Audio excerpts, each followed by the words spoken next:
Well, thank you very much. I can't tell you how much I appreciate this recognition after all these years. As you can imagine, I'm frequently asked, and my former colleague Tom Daschle may have had the same experience while he was leader. What's it like to be leader of your party in the Senate? And Tom, I gave a lot of thought to the perfect answer, and I think it's a little bit like being the groundskeeper at a cemetery. Everybody's under you, but no one is listening.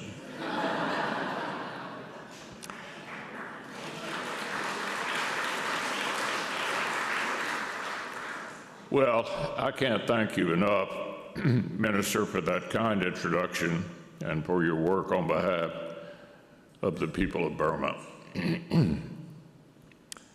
Thank you to Damon Wilson for your stewardship of this important organization, and to all of you here who have devoted to the mission.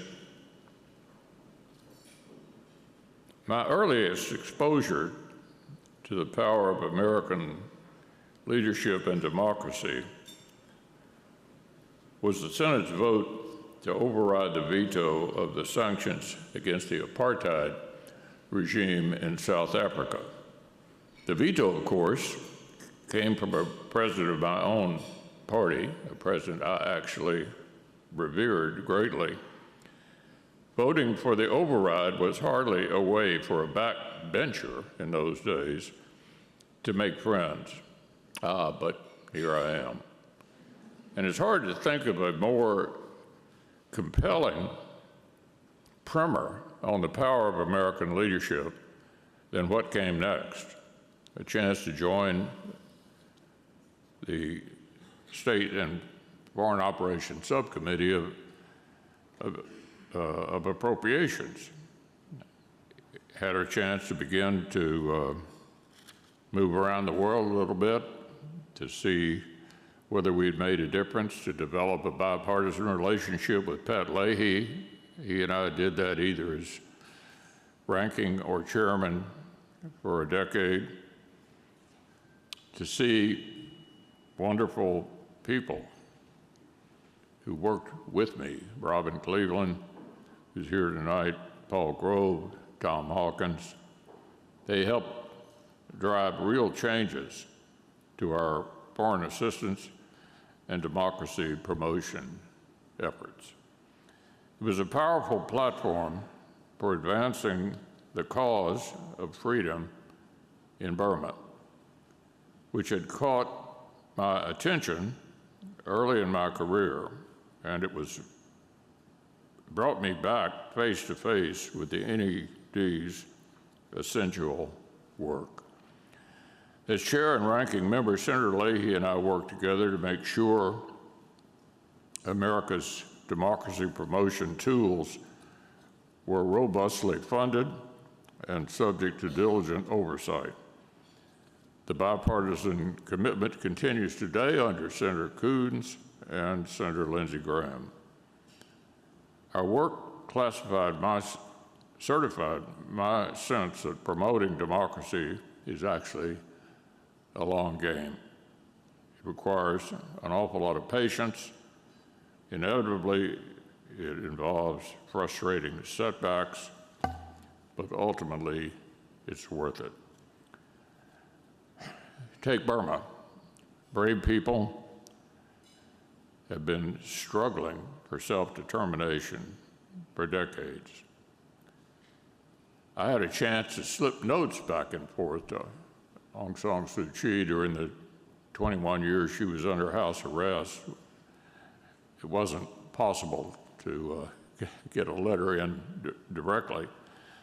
And then she had this brief opportunity of freedom. And while she was in the United States, I think her first visit here, I asked her to come to Kentucky. And she did. And we took her to horse farms in central Kentucky, spent a day and a half with her, and she kindly spoke to my university. And interestingly enough, there were a number of Burmese refugees in Louisville, and she repeated parts of her speech in the native language. Well, we all know that brief opportunity to be out of house arrest has been replaced by something even worse. But I don't think we should give up. You never know when opportunities will come to turn this around. And if the people of Burma were willing to risk their lives in this effort, then I wanted to make sure that Washington didn't forget them. Of course, the enemies of self-determination in Burma are relentless. The military junta continues to reject democratic elections, brutally suppresses the opposition, and unlawfully detains thousands of brave freedom figures. So, for myself, I'm going to keep pushing to give the State Department and USAID new tools and resources to help the people of Burma resist the junta. But this task also requires greater and more vocal leadership from the administration to overcome bureaucratic inertia. This is true everywhere that people are risking their lives to right futures of Western democracy. And America needs to be there too, and we've had some discussion within my party about whether or not America should continue to play this role. The answer is America should continue to play this role. The world is a better place with America in the leadership role.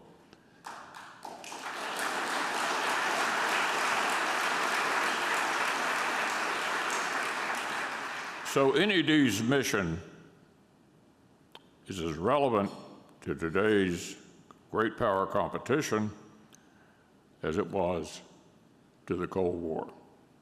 Taiwan is resisting greater intimidation and coercion from the same repressive authoritarian regime that extinguished the lights of freedom in Hong Kong. Israel is fighting a network of terrorists bent on slaughter. Ukraine is trying to prove that dictators can't redraw maps by force. These struggles are real. They are ongoing, and they require our continued attention and support. So I'm deeply grateful for this recognition, but tonight is not a culmination, not for any of us. For the remainder of my term in the Senate, it'll be every bit as focused on advancing the principles of American leadership. And I look forward to standing with each of you in that effort. Thank you.